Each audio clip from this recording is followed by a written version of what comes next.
Hello and welcome to the channel. If it is your first time here, welcome. Pleasure to meet you. My name is David, and I am going to be talking about a blog post that I recently published on my personal site that I wanted to share. I think this is so valuable, and let's just call this, how many are there? There are 7.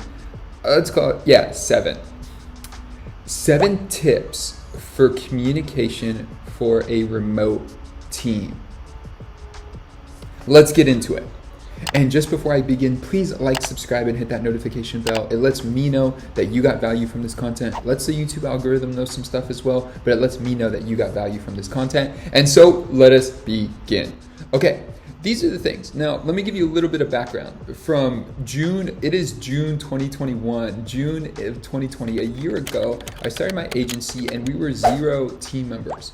Today we are 10 team members, all working remotely, and these are the things that I've learned about communication that make sure everyone is on the same page and also fosters a community of asynchronatic work. That's not the right way to say it, but basically you don't have to be necessarily working the same time I'm working for the work to get done. Everybody works on their own schedule. Most people on my team actually work other jobs. They have they're contractors, so they're doing work for other companies or other individuals. And I'm totally fine with that. That's not a problem. As long as things are communicated well, that never should be a problem. And so I want to make this video to discuss this a little bit further about how it looks for someone who's maybe never worked this way before. Some tips and tricks that I use to communicate with people through my team. This is simple, but really overlooked. Ask questions. If you've been given an assignment or someone on your team has asked you of something, ask questions for the purpose of clarification.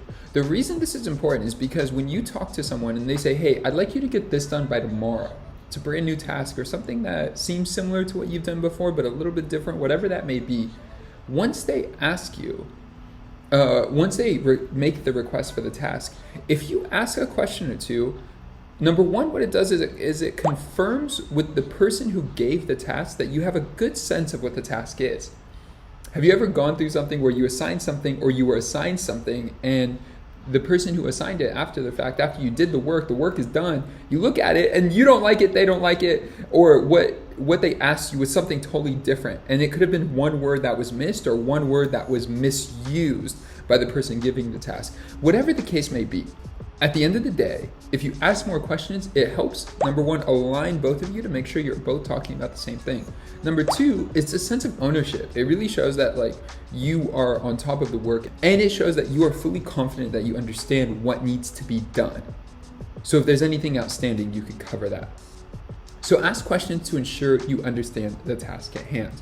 Number 2 on our list is communicate intentions for the work. If someone delivers a task to you, once you receive that, the first thing you do is not go try to plan out how to do it necessarily and just go do it. The first thing you do is communicate back to the individual a clear expectation. And I took this one little tiny line from Tim Ferriss, but it's basically this: confirmed or received or copy or whatever that may be, just a confirmation. Hey, I got your email about this project. I got your Slack about this project. I got your notification about this project. And it will be complete. It will be back to you by X PM today, tomorrow, whatever that is. This way, it gives the other party a clear expectation of what to expect. We're gonna get to this in a moment, basically, but I'm gonna skip ahead. All of this is about clearing up the road, clearing up the space of guessing. No one should guess. Yes, you're getting paid to do the work and your expectation is to do the work. And if you're full-time, it's what you're gonna be doing from 9 to 5 every single day, Monday through Friday. However, don't let it just sit. I don't see my team members. I have team members who work throughout the globe. I don't really care.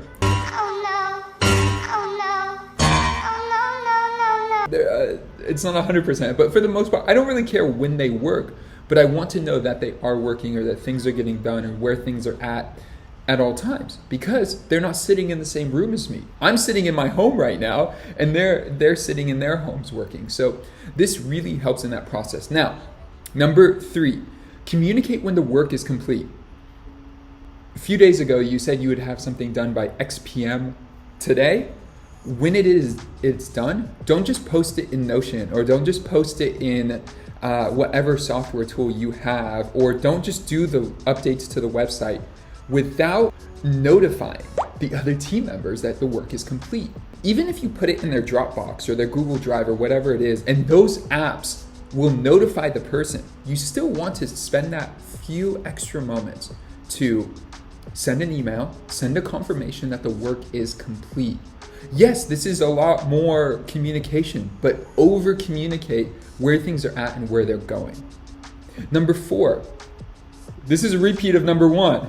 Ask more questions. Make sure you understand the work. This shows a great deal of confidence and it just makes sure that you're clearly diagnosing the problems. And this is the cool part that I think a lot of people miss. It builds connection with your team members. As you ask questions, you can clarify that you're on the same vision, that you're both on the same path, you have the same motivations, but furthermore, it allows you to build camaraderie together as you work on the process. So that is number 4. Now let's go to number 5. Number 5 is this. Expect this type of behavior from everyone. The reason this is important is you can't have one person do it and another person doesn't do it. And if you're not the CEO, this could be a difficult task for you. If you're not the manager, this could be a difficult task for you. But what I like to do with my team is they communicate to me that way and I communicate to them that way. This keeps a clear dynamic throughout the team that if something is being handed off, then it is clearly communicated that it has been received and when it will be returned to someone else. That makes sure the work is moving forward constantly. It doesn't matter if you're brand new to the company or if you've been with the company for decades. This is important for everyone to do on the team. And this leads to number 6, which is respond to everything across the board in a similar fashion. Basically what that means is for number 5 and number 6. Number 5, expect everyone to do it. Number 6, every time you receive a task, you respond in the same way. This one's so important to me. If you ignore a few messages and only respond to some, well, there's nothing consistent. There's nothing to depend on in that. So you want to make sure that team members across the board, anytime a task is handed off, there's always this clear communication. Now, there are some caveats to this. If you've built a lot of trust with a team member, you know that as soon as you pass something off to them, that they're going to handle it. They don't necessarily need to go through this rigorous process. What they could do instead is just confirm that the work that they've received it and then get back to you soon thereafter when it's done, especially if things are moving at a much faster pace. This type of communication works well. But if you're working on different time zones and you're working where you could spend a few days on the task, the best thing to do in that case is make sure that every time you receive a task, it's a clear communication of, hey, I got this and I'll get this back to you by a certain day.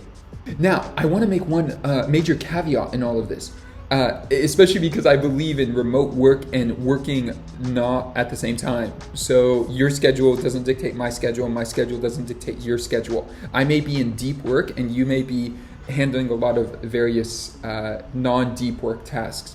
So with that said, this doesn't mean that you need to respond to everything immediately. That is not the goal here. That is not the goal. The goal here is that everyone has a consistent methodology, fancy word, to ensure that the team is always clear on what to expect next.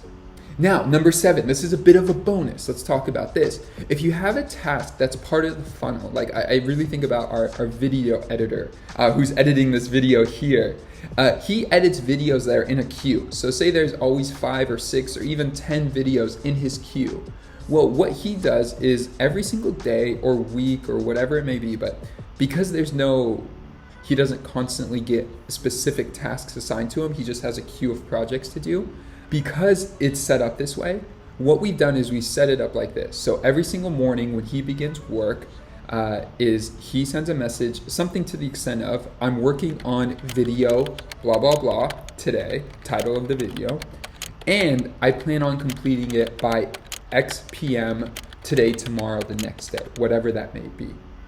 And so it gives us a clear understanding of what to expect and what he's working on. Instead of just waiting and maybe getting a video every 2 to 3 days or 2 to 5 days or whatever that may be, I know exactly what to expect. So thank you, video editor. Yes, each day he sends that message and it helps us just know what he's working on, especially because it's not client facing. If perhaps there was client facing work and he had to deliver a project today to a client, well, we would see if he delivered it. We would know by 1, 2, 3 o'clock in the afternoon if he had delivered the work. But in this case, every day he sends us this message and it is so helpful. Remote work can lead to a lot of flexibility. I actually want the flexibility. I want my team to have the same flexibility that I have, to the extent that that's possible.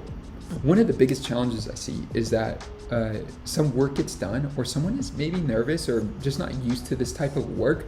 They're more used to what I call the homework assignment mentality, where they get given a task and they go like bury themselves to do it until it's done, and sometimes don't go the right way. There's just like other problems there.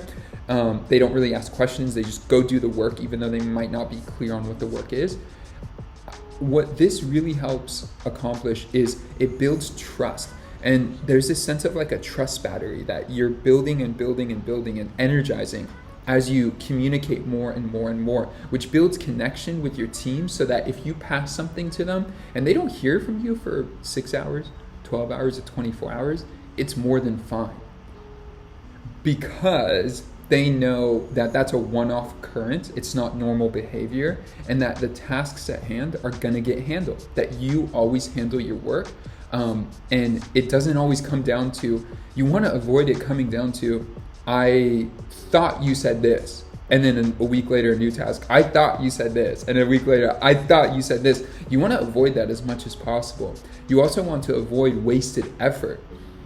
We do a lot of creative work.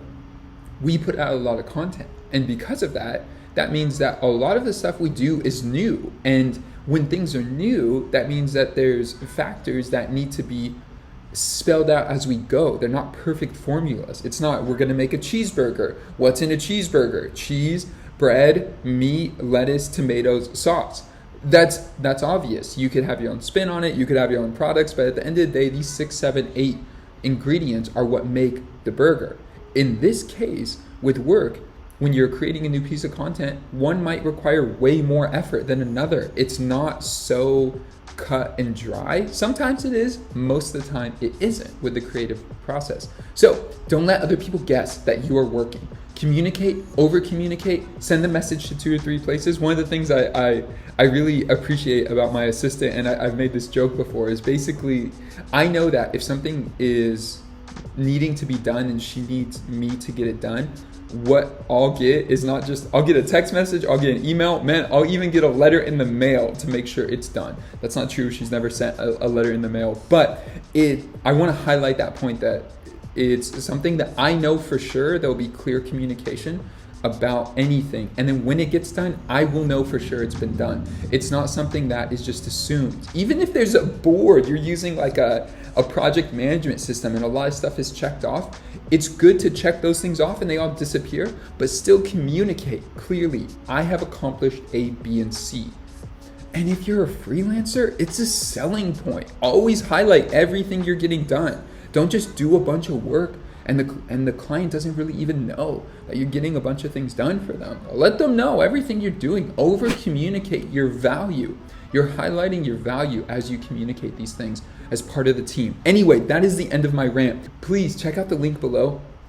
I have the link there to this post, and I possibly, depending on how popular this video goes, I will possibly create a downloadable, a PDF or an ebook or something about this process of communication and how to have effective communication as a completely remote team, and a team that doesn't necessarily need to depend on each other all being live at the same time between 9 to 6 and losing that sense of deep work, especially if you're in the creative field. Anyway, with that, thank you for watching. Please like, subscribe, and hit that notification bell. I appreciate if you hit that like button. It tells me you got value from this video. And with that said, I will see you guys in the next video. Peace.